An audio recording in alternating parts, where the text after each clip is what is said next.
ça explique tout.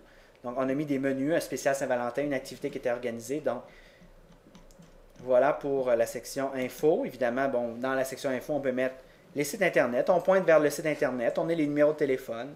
On a le gestionnaire principal. On a des photos. On en parlait tout à l'heure. Des discussions. Là, pour l'instant, on n'a pas de discussion. Vous allez vous en rendre compte, ceux qui vont vouloir commencer des blogs sur Facebook, c'est assez difficile d'aller chercher du feedback. Restez davantage sur votre babillard. Moi, ce que j'aurais tendance à faire, c'est si vous avez un blog, continuez d'alimenter votre blog là, sur vos sites Internet. Quand on est une entreprise, si vous avez déjà comme habitude de mettre à jour vos sites Internet, ben, mettez aussi l'information sur Facebook. Hein. L'objectif de Facebook, c'est de ramener les gens vers vos sites Internet, vers vos blogs. Donc, si vous mettez un lien Facebook, vous allez forcément attirer des gens vers vos sections mises à jour. Je vais aller voir aussi peut-être quelques autres groupes. Je ne veux pas qu'on passe toute la journée à visiter, à découvrir ce que Sylvie a comme intérêt. Surtout que Sylvie n'existe pas. Donc, si on regarde, bon, La Frontière, l'Université du Québec aussi, qui est un site... l'Université du Québec, c'est une belle histoire. En moins de 2 semaines, ils ont réussi à atteindre 600 membres.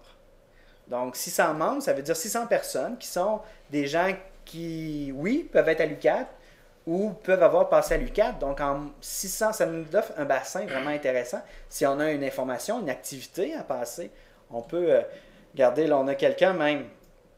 Ça, c'est intéressant aussi comme démarche. On a quelqu'un qui dit « Bonjour, je suis à l'Université d'Ottawa et je cherche une colocataire dans la résidence à 2 chambres à Val-d'Or pour un semestre d'été. Quelqu'un intéressé? Si oui, ajoutez-moi comme ami avec un message coloc. Merci. » Donc, ça permet à la fois, oui, aux utilisateurs, puis à la communauté, je dirais, de l'UQAT, de se transmettre de l'information. Et là, quand on parle d'information, est-ce que... Il y a toujours un dilemme.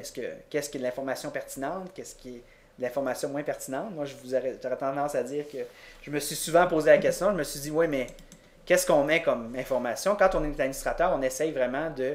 L'objectif, c'est de titiller aussi nos clients. L'objectif, c'est de vendre. C'est ça, mais de vendre d'une façon de se rendre sympathique aussi, de démontrer qu'on est présent, de démontrer nos implications. Dernièrement, on a fait un CA sans papier. On l'a mis sur Facebook. Donc, ça démontre qu'on a un côté environnemental aussi. Ben, présentez-le. Ça fait partie de votre image aussi. Ça fait partie de la philosophie que vous voulez véhiculer. Ben, présentez-la.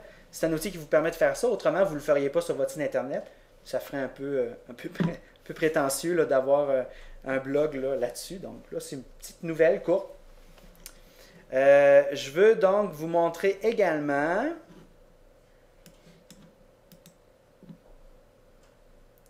Si je retourne, donc, afficher le profil, je vais regarder, je veux donc vérifier dans Informations à nouveau. Bon, alors, je suis abonné aussi, bon, Sylvie, en fait, est abonnée à la cuisine de Ricardo. Donc, Ricardo aussi, il y a des grands noms qui sont sur Facebook, des hommes politiciens, des femmes politiciennes. Il y a, bon, Ricardo, entre autres, qui, à chaque semaine, nous met une suggestion de recettes, ce que je trouve bien intéressant dans cette pratique-là. Le seul bémol que je mettrais, c'est que, bon, ce qui est le fun d'un média social, c'est quand ça va dans les deux sens. C'est-à-dire que moi, comme administrateur, ayons le réflexe aussi de répondre aux gens qui écrivent sur notre site. Ricardo, lui, nous propose des recettes.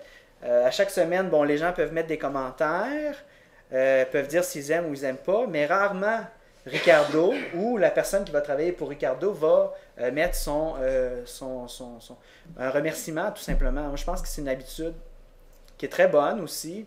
Vous le mettez sur votre Facebook. Alors, ça permet en même temps de voir que, ah ben tiens, c'est pas juste, ça va pas juste à sens unique. C'est-à-dire qu'il y a vraiment quelqu'un qui se soucie des informations, qui se soucie de l'image, qui se soucie de la marque. Alors, c'est bon de remercier, d'avoir le réflexe de remercier les gens que l'on rencontre, qui prennent le temps d'écrire quelque chose sur votre forum. Une petite préoccupation. Quand vous allez partir votre groupe ou votre page fan, bon, pour partir votre page fan, c'est relativement simple, le groupe également.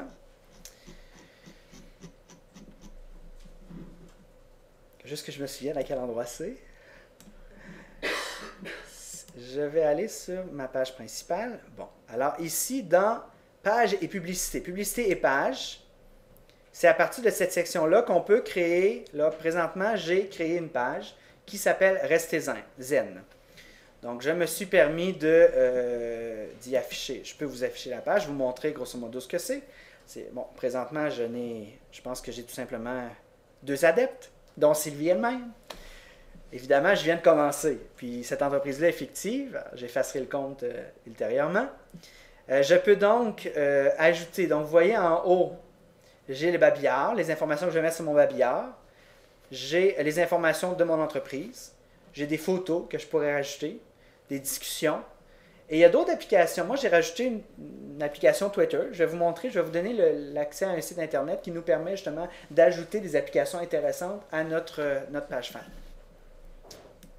Alors, en créant la page fan, je peux facilement voir ici, j'ai une section statistiques. Je peux décider de mettre administrateur aussi, pas seulement moi, mais d'autres personnes aussi que je peux nommer responsable de ma section fan, page. Et ça, c'est ça qui est vraiment drôlement intéressant dans la page statistique, c'est qu'on va être en mesure de voir bon, les interrogations de la semaine, le nombre de gens qui ont posé des questions cette semaine, le nombre de gens qui ont cliqué sur j'aime, le nombre de commentaires, le nombre de messages sur le babillard. Et vous allez voir votre progression, la courbe ici progresser également sur vos statistiques. Vous allez pouvoir également voir, par exemple, bon, combien il y a de femmes, combien il y a d'hommes qui consultent, qui sont abonnés à mon site. Vous allez pouvoir voir également bon, les principaux pays d'où ils viennent, la langue. Et ici, on a d'autres types de tableaux, c'est-à-dire... bon, là, malheureusement, je n'y ai pas accès parce que j'ai probablement pas assez d'adeptes. Mon groupe est tout nouveau encore, mais j'ai des statistiques vraiment intéressantes. Je pourrais décider aussi de limiter mon groupe à une tranche d'âge. Je pourrais décider aussi d'envoyer, comme je vous disais, une information à une tranche d'âge en particulier. Ce que je vais vous dire, vous allez peut-être vous faire prendre comme moi quand on crée un groupe ou une page fan. Faites attention à aller dans, ici vous avez une option qui s'appelle, je crois que c'est paramètres de confidentialité, information profil. Ça y est, je vous raconte n'importe quoi. Est-ce qu'on va pouvoir couper au montage, Maxime? On va pouvoir couper. On dit qu'on va pouvoir couper au montage. C'est rassurant. Mais pas ça. Mais pas ça, c'est ça. Ah oui, attendez. Mais pas sur le web. Malheureusement, je suis un peu condamné. Ça reste une application web. Ça reste que des fois... moi, comme je vous dis, je ne suis pas un expert non plus de Facebook. Ça arrive que des fois, ben, on sait que l'application existe, mais c'est de voir où se situe-t-elle. Alors oui, ok, ici, modifier page. Donc, si je vois dans modifier page, j'ai donc les paramètres du babillard. Et souvent, par défaut, vous allez ouvrir une page, vous allez ouvrir un groupe et vous ne verrez pas tout de suite les affichages de vos adeptes. Puis là, vous allez vous demander pourquoi, mais souvent, c'est parce que l'affichage par défaut, actuellement, Facebook fait en sorte que seuls les administrateurs peuvent afficher les messages. Je suis certain, moi-même, qui n'est pas un grand informaticien, mais j'ai quand même réussi à être... voyez-vous ce qui est intéressant? On est venu à la SAR ce matin. On a entendu des ambulances. Alors, j'ai dit en gag à des gens ici présents qu'on se croyait sur la Saint-Denis parce qu'on a entendu des ambulances, pompiers, tout ça à quelques reprises. Et il y a eu un feu donc à la SAR et tout de suite, La Frontière, qui est quand même un journal. Donc, on sait que le journal, ça prend quand même du temps avant d'obtenir l'information, avant que le processus de presse et tout ça. Et déjà, tout de suite, moi, je suis abonné au groupe Facebook de La Frontière et déjà, je suis en mesure de voir l'information. Donc, quand on parle, ces médias sociaux-là nous permettent d'avoir une information qui est de plus en plus en temps réel. Alors là, voilà à peu près 2 minutes, on a publié quelque chose. L'incident est arrivé il y a peut-être à peu près 1 heure ou 2. Donc, on peut cliquer, on nous ramène. Hein? Donc, Facebook sert à ça aussi, c'est à diffuser vers d'autres sites Internet. Donc, le feu rase la fabrique de 3DF de la SAR. Donc, ça flambait ce matin. On a ici quelques photos aussi. Donc, une nouvelle qui n'est pas très réjouissante, mais... Vous disiez dans le public? Parce que Véronique a passé là ce matin.